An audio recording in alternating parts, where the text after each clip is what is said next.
ఓం శ్రీరామచంద్ర పరబ్రహ్మణే నమః. ఓం నమో వశిష్ఠ విశ్వామిత్ర వ్యాస వాల్మీకి సుఖాదిభ్యః. ఓం శుక్లాం భరధరం విష్ణుం శశివర్ణం చతుర్భుజం ప్రసన్నవదనం ధ్యాయేత్ సర్వవిఘ్నోపశాంతయే. ఓం నమో బ్రహ్మాదిభ్యో బ్రహ్మ విద్యా సంప్రదాయ కర్తృభ్యో వంశ ఋషిభ్యో మహద్భ్యో నమో గురుభ్యః. ఓం శ్రీరామో రామభద్రశ్చ రామచంద్రశ్చ శాశ్వతః రాజీవలోచన శ్రీమాన్ రాజేంద్రో రఘుపుంగవః. శ్రీ యోగ వాసిష్టము ఉపశమ ప్రకరణము. అయితే సర్వకల్పనలు కూడా వికారాలు సర్వము మార్పులతో సహా నశించిపోయి నామరహితమైనటువంటి ఏ సూక్ష్మమైన హృదయాకాశము ఉన్నదో దాని యందు బాహ్యమునందు కానీ అభ్యంతరమునందు కానీ సంవేదనా వృత్తి అనేటువంటిదంతా కూడా నిర్వికల్ప సమాధి చేత విలయం చేయాలి. అలా విలయం పొందిన తర్వాత ప్రాణచలనము అనేటువంటిది నిరోధింపబడుతుంది.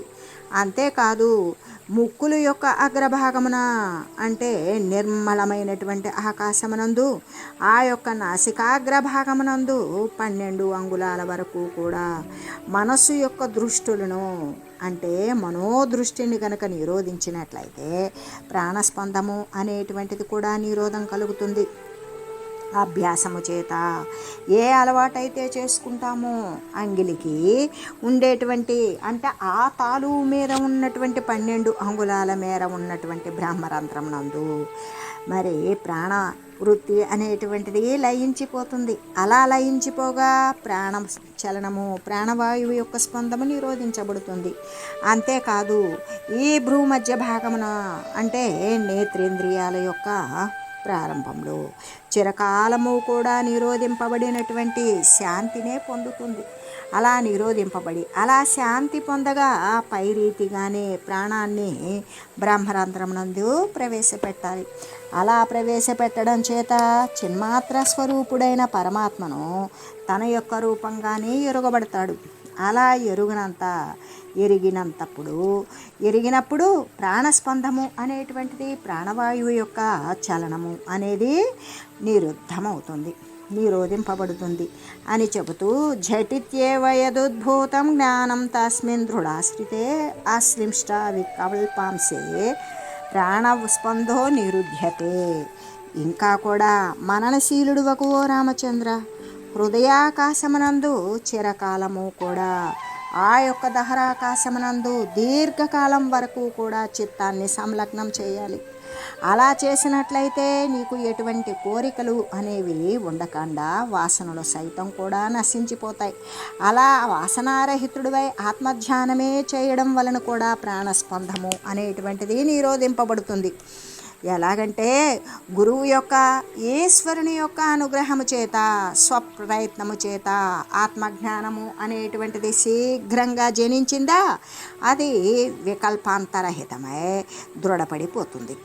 అప్పుడు ప్రాణచలనము అనేటువంటిది నిరుద్ధమవుతుంది అని చెప్పగా అప్పుడు శ్రీరామచంద్రుడు ఇలా అడుగుతూ ఉన్నాడు.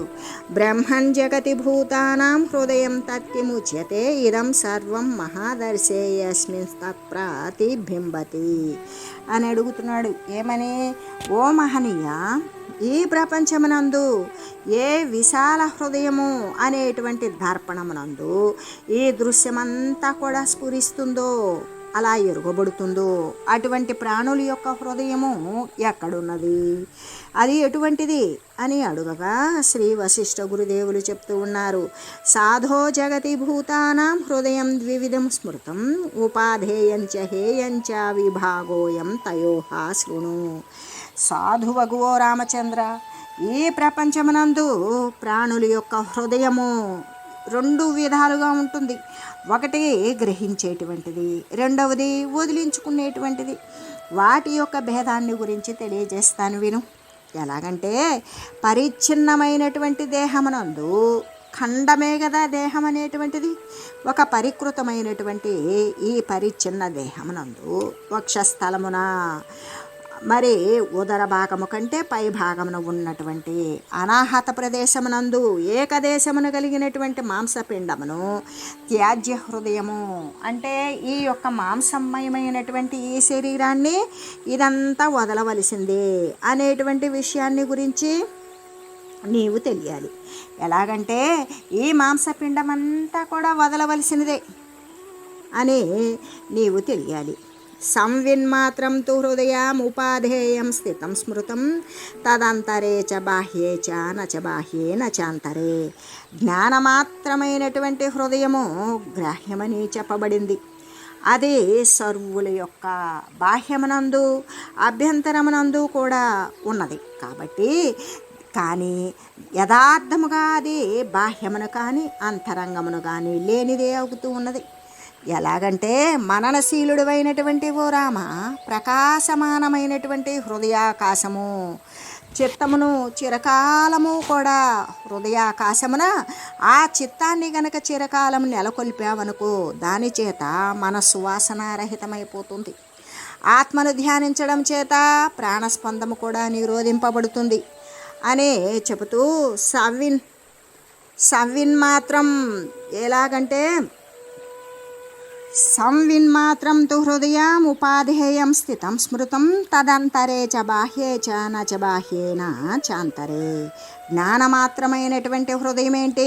గ్రాహ్యమని చెప్పబడింది కదా, అది తీసుకోవలసిందే.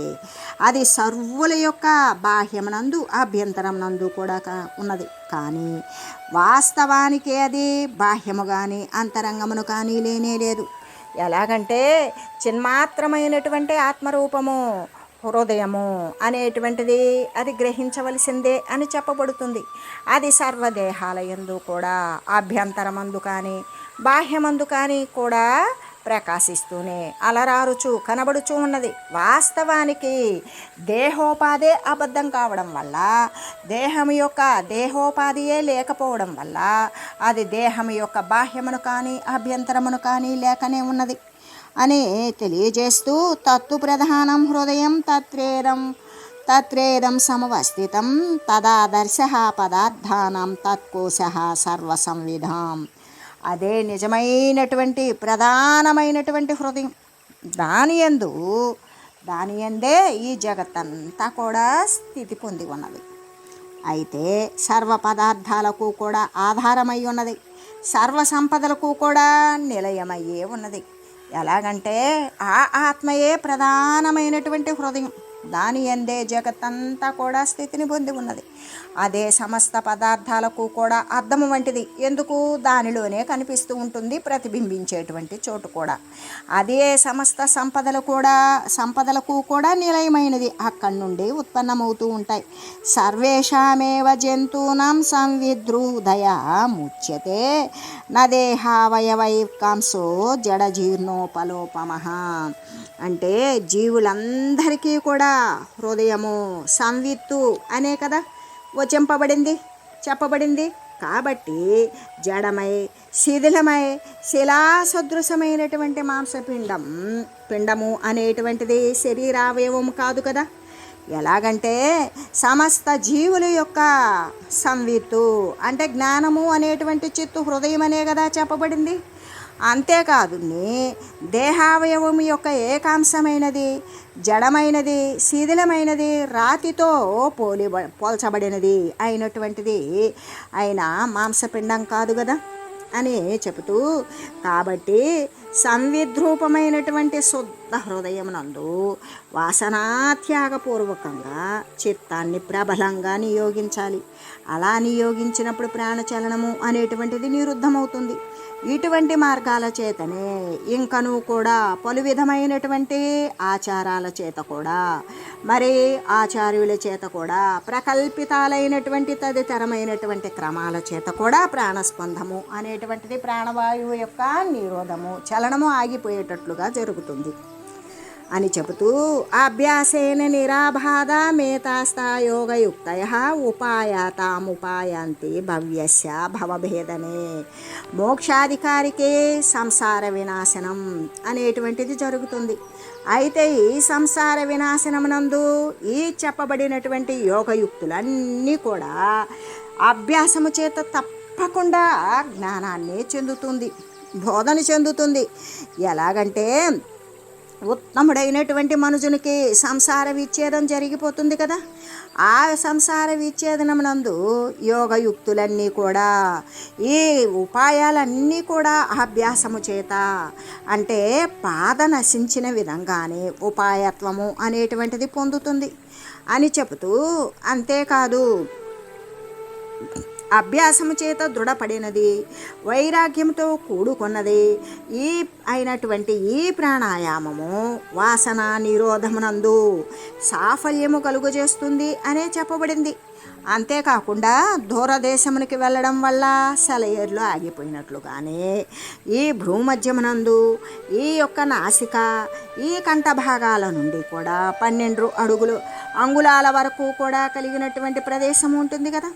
ఆ ప్రదేశం నందు చిత్తాన్ని స్థిరం చేయాలి. అలా చిత్తాన్ని స్థిరం చేసేటువంటి అభ్యాసం ఏదైతే ఉన్నదో దాని ద్వారా ప్రాణవాయువు అనేటువంటిది అది ఉపశమిస్తుంది. అంటే ఈ అభ్యాసం ఎలా ఉండాలి?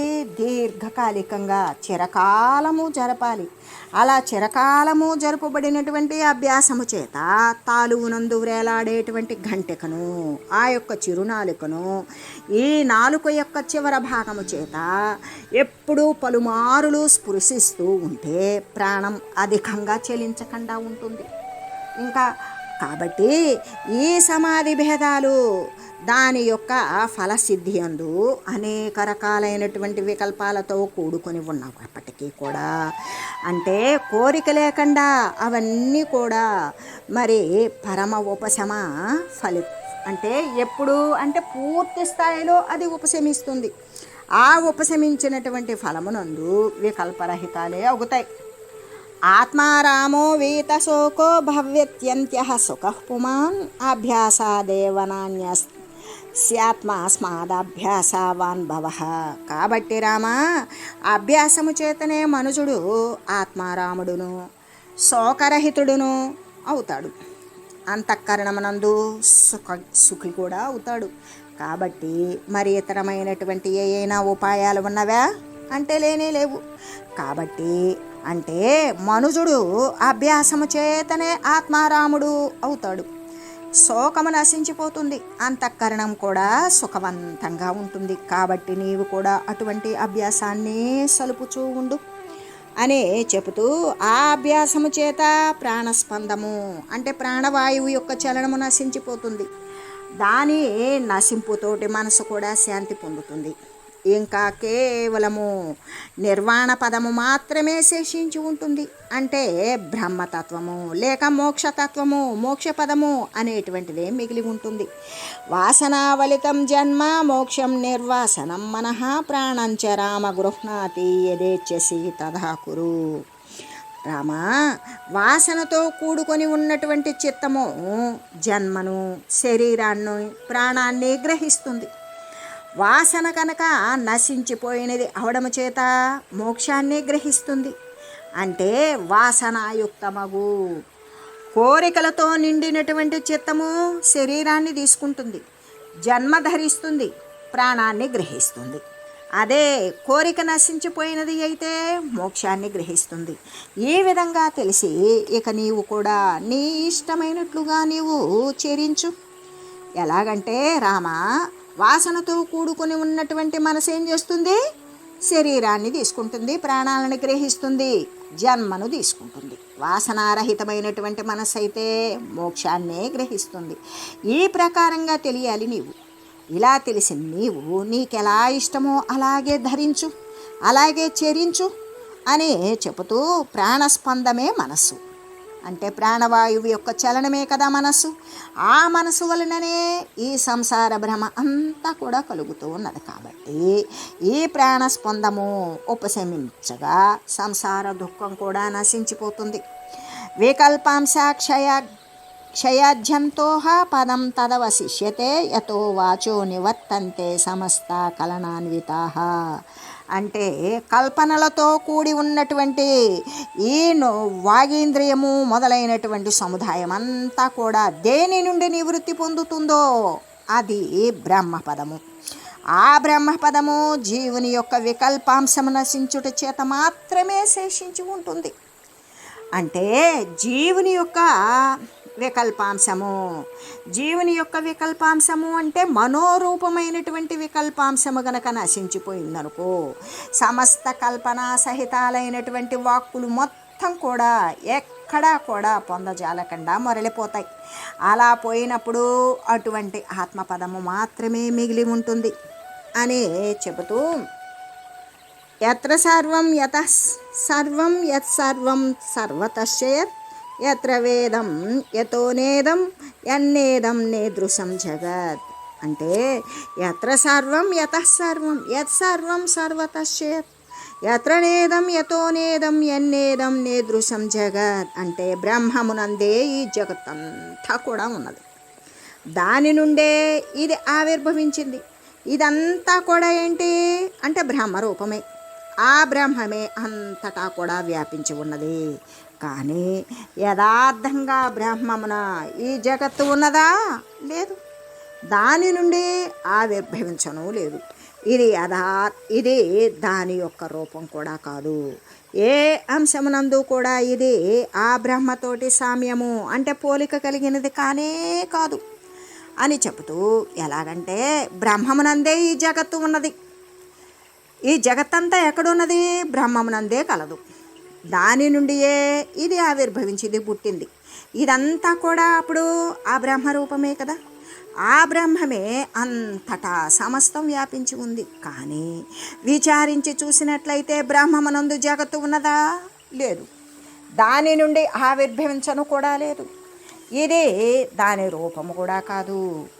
ఏ అంశమునను ఇది ఆ బ్రహ్మముతో సామ్యము కలిగినటువంటిది కానే కాదు అని చెబుతూ, వినాశిత్వాద్వికల్పత్వాద్ గుణిన్నిత్వాన్ నిర్గుణాత్మనః యస్యనో సదృశో దృష్టో దృష్టాంతః కశ్చిదేవహి. ఈ జగత్తు నాశవంతమును వికల్పమయము అవడం చేత ఈ జగత్తంతా ఏంటి వచ్చిందంటే పోతుంది, నశించిపోతుంది. ఇదంతా దేని చేత నిండబడింది? కల్పన చేతే నిండబడింది అవడం చేత ఇక్కడ నిర్గుణమైనటువంటి పరమాత్మకు సదృశమైనటువంటి దృష్టాంతం ఏదైనా ఉంటుందా అంటే ఎక్కడ వెతికినా కూడా అది కనబడడం లేదు. ఎలాగంటే జగత్తునందలి ప్రతి పదార్థము కూడా నాశవంతమే అవుతుంది కదా. అంటే వికల్ప సహితమే అయి ఉండడం వల్ల, గుణాలతో కూడుకొని ఉండడం వల్ల నిర్గుణమైనటువంటి ఆత్మకు తగినట్టు దృష్టాంతము ఏదైనా ఈ ప్రపంచమున ఉన్నదా? లేదు కదా అని చెబుతూ, అంతేకాదు అంతఃకరణమునందు పుట్టినటువంటి ఈ చిద్రూప చంద్రిక, ఈ చిద్రూపము యొక్క ప్రతిబింబం సర్వరూప రస మొదలైనటువంటి బాహ్య వృత్తులు అంటే త్రిపుటులు, దృశ్యం ద్రష్ట దృక్కు అనేటువంటిది లాగానే, అంటే దృశ్యము దర్శనము ద్రష్ట అనేటువంటి త్రిపుటులు లాగానే సాక్షి రూపమున అనుభవించూ ఉన్నది. తేజోవంతములైనటువంటి పదార్థాలన్నిటికీ కూడా ప్రకాశకమైనది. కామము మొదలైనటువంటి అభ్యంతర వృత్తులను కూడా ఇది ప్రకాశింపజేస్తూనే ఉన్నది అని చెబుతూ, అంతేకాదు తత్పదం సర్వసీమాంతమవలంబ్య మహామతి స్థితది స్తగ్న సా జీవన్ముక్త ఉచ్యతే. ఏ చైతన్యము అనేటువంటి కల్పవృక్షము నుండి వివిధ రకాలైనటువంటి రసాలతో కూడుకొని ఉన్నటువంటి ఈ జగత్తు అనే రూప ఫలాలు నిరంతరం కూడా ఉత్పన్నమై నశిస్తూ ఉన్నవి. అలా ఉత్పన్నమై నశిస్తూ ఉన్నవో అవన్నీ కూడా సర్వసీమాంతమగు ఇట్టి బ్రహ్మపదమును అవలంబించి ఉండు ఇటువంటి మహామతి ధీరుడు బ్రహ్మజ్ఞుడు అగు ఉత్తముడే జీవన్ముక్తుడై ఉన్నాడు. ఎలాగంటే సమస్త దృశ్యానికి కూడా అవధి అయినటువంటిదేంటి? ఆత్మపదమే కదా. ఆ ఆత్మపదమునందు ఏ మహాబుద్ధిమంతుడైతే దానిని ఆత్మపదాన్ని అవలంబించి ఉన్నాడో అటువంటి స్థిర బుద్ధి కలిగిన వాడు అంటే ఆత్మజ్ఞుడు అయినటువంటి మహనీయుడే జీవన్ముక్తుడు అని చెప్పబడతాడు. అంటే అన్ని కామభోగాదుల యొక్క అభిలాష, ఏ కోరికలు ఏ అనుభవాల పట్ల ఉన్నటువంటి కోరిక అయితే ఉన్నదో అదంతా నశించిపోయినటువంటి వాడు. మరి మంచి మంచి కానటువంటి మంచి చెడుల యొక్క కల్పన అంతా కూడా నశించిపోయినవాడు. వ్యవహారాలు అన్నింటి యందు కూడా ఎటువంటి ఆనందము శోకము అనేది పొందనటువంటి వాడు అతడు మాత్రమే ముక్తమానసుడు, వాడే పురుషోత్తముడు మరి అని అనబడతాడు అని శ్రీ వశిష్ఠ గురుదేవులు ఈ ఉపశమ ప్రకరణమునందు యోగం యొక్క వర్ణనాన్ని గురించి తెలియజేయగా, అప్పుడు శ్రీరామచంద్రుడు ఏమని అడుగుతున్నాడు అంటే, యోగయుక్తస్య చిత్తస్య శమయేవ నిరూపితః సమ్యక్ జ్ఞానమిధానిన్నే కథయానుగ్రహాత్ ప్రభో. ఓ మహనీయ, యోగయుక్తునకు అంటే యోగముతో కూడి ఉన్నటువంటి వానికి చిత్తనాశము కోసం మొదటి ఉపాయము తమరు నాకు సెలవిచ్చారు. ఇప్పుడు నాయందు అనుగ్రహాన్ని ఉంచి సమ్యక్ జ్ఞానాన్ని గురించి సమగ్రమైన జ్ఞానాన్ని గురించి తెలియజేయండి అని ప్రార్థించగా, అప్పుడు శ్రీ వశిష్ఠ గురుదేవులు ఇలా చెప్తూ ఉన్నారు. అనాద్యంతావభాసాత్మ పరమాత్మేహ విద్యతే ఇత్యేకో నిశ్చయ స్పారః సమ్యక్ జ్ఞానం విదుర్బుధాః. ఎలాగంటే, ఓ రామచంద్ర, ఆద్యంతరహితుడు, ఈ పరమాత్మతత్వానికి ఆది లేదు అంతము లేదు. ఆ లేనటువంటిది అసాధారణుడు, సాధారణుడా కాదు, అసామాన్యుడా అలా కూడా కాదు. కాబట్టి పరమాత్మ ఒక్కడు మాత్రమే ఈ జగత్తును ఉన్నాడు. ఆత్మ కంటే అంటే ఆ పరమాత్మ కంటే అతని కంటే ఇతరమైనటువంటి వస్తువు ఏదీ లేదు అనేటువంటి మహత్తరమైనటువంటి నిశ్చయం ఏదైతే ఉంటుందో ఆ నిశ్చయాన్నే విజ్ఞులు అంటే అనుభవజ్ఞులు, తత్వజ్ఞానులు దానినే సమ్యక్ జ్ఞానము అని చెప్పారు. ఎలాగంటే, ఓ రామ, ఆద్యంతరహితుడై ఆది అంతము లేనటువంటి వాడే స్వప్రకాశ స్వరూపుడైనటువంటి పరమాత్మ ఒక్కడు మాత్రమే ఈ జగత్తునందు ఉన్నాడు అనేటువంటి ఒక్క గొప్ప నిశ్చయము కలిగి ఉండడమే సమగ్రమైనటువంటి జ్ఞానము అని విజ్ఞులు తెలిపారు, మహనీయులు చెప్పారు. ఇమా ఘటపటాకారాః పదార్థ శతపంక్తయః ఆత్మైవ నాణ్యదస్తితి నిశ్చయః సమ్యగీక్షణం. ఘటపటాధ్యాకారాలలో స్ఫురించు కుండలాగా మరి కుండ వస్త్రములాగా, ఈ రెంటికి మూల కారణం మట్టే కదా. మట్టి నుండి తీయబడినటువంటి కుండ ఉపయోగపడి కొంతకాలానికి పగిలిపోతే అది మట్టిలో కలిసిపోతుంది. ఆ మట్టిలో కలిసిపోయి ప్రతి రూపంలో వెలువడి వస్త్ర రూపంలో తయారవుతుంది. ఈ వస్త్రానికి ఆ యొక్క కుండకి రెంటికి కూడా మూలమేంటి? మృత్తికే. అలాగే ఘటపటం అంటే ఘటము పటముగాను పటము ఘటముగాను ఎన్ని ఆకారాలుగా స్ఫురించినప్పటికీ కూడా ఈ వివిధ పదార్థాలన్నీ కూడా మృత్తిక నుండే వస్తున్నవి కదా. అలాగే ఇవన్నీ కూడా ఆత్మయే కానీ అన్యమైనటువంటిది కాదు. ఇదే నిశ్చయమైనటువంటి సమ్యక్ జ్ఞానము, సమగ్రమైన జ్ఞానము.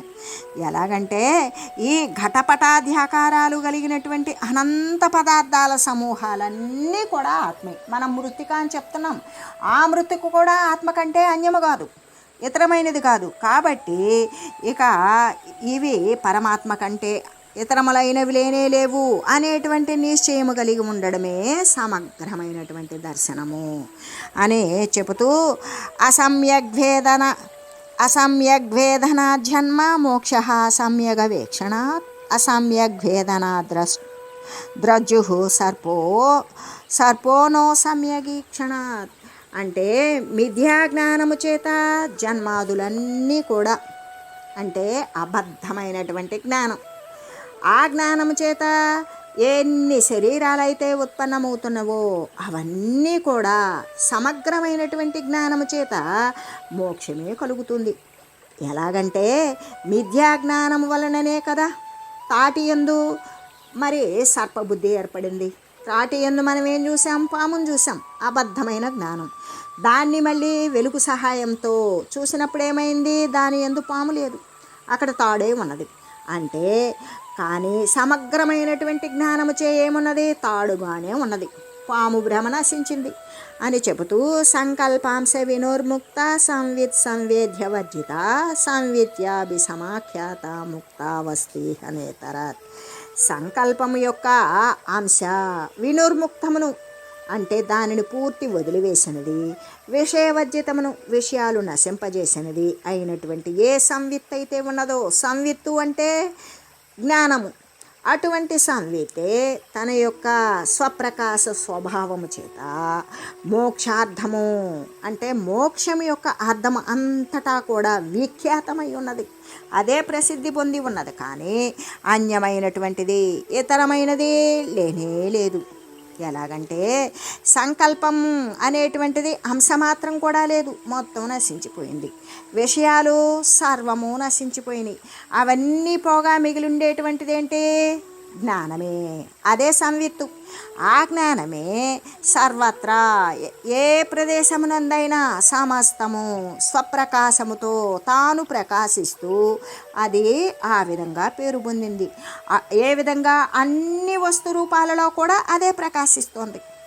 అటువంటి విషయం అనేటువంటిది అట్టి విషయవర్జితమైనటువంటి అంటే విషయాలే లేనటువంటి దృశ్యమాన వస్తువంతా నశించిపోతే మిగిలి ఉన్నటువంటి ఏ సంవిత్ అయితే ఉంటుందో ఆ జ్ఞానము కలిగి ఉండడమే ముక్తి. ఇంకితరమైనది ఏమైనా ఉన్నదా?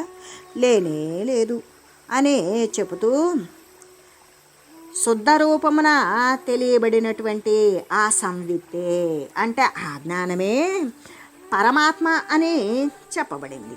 అయితే శుద్ధ రూపమైనప్పటికీ కూడా అశుద్ధమైన రూపకల్పన చేత అది అవిద్య అవుతూ ఉన్నది అని విజ్ఞుల చేతే అది అభిప్రాయపడింది. అభిప్రాయము అనేటువంటిది వ్యక్తమైంది. కాబట్టి ఓ రామ, సంవిత్తే జ్ఞానము, సంవేద్యం ఏంటి? జ్ఞేయము. ఈ రెండింటి యొక్క ద్వైత కల్పన ఏదైనా ఉన్నదా? లేనే లేదు. అంటే అజ్ఞానవశము చేతనే ఆత్మ తనను తాను జగద్రూపముగా సంచయం చేసుకుంటున్నది. కానీ యథార్థంగా కూడా ఇక్కడ ఆత్మ కంటే అన్యముగా ఏమైనా ఉన్నదా?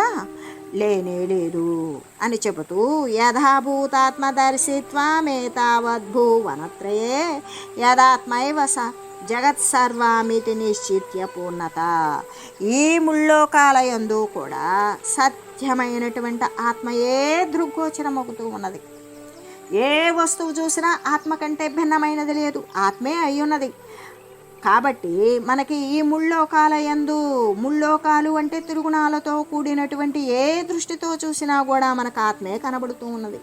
ఈ జగత్తంతా కూడా ఆత్మే అనేటువంటి నిశ్చయం ఎవరికైతే ఉంటుందో ఆ నిశ్చయము చేతనే సర్వ కోరికలు కూడా సిద్ధించినట్లే. ఈ ముల్లోకాలయందు, ముల్లోకాలు అంటే స్వర్గలోకము, మానవలోకము, మరి పాతాళలోకము అయినటువంటిది ఇక్కడే కదా జీవరాశి మొత్తం ఉండేది.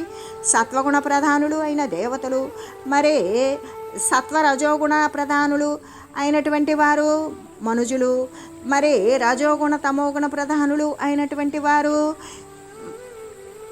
దైత్యులు. కాబట్టి ఈ రసాతల మధ్యలోక స్వర్గలోకాలు, ఈ ముల్లోకాలయందు సత్యమైనటువంటి ఆత్మయే కనబడుతూ ఉన్నది.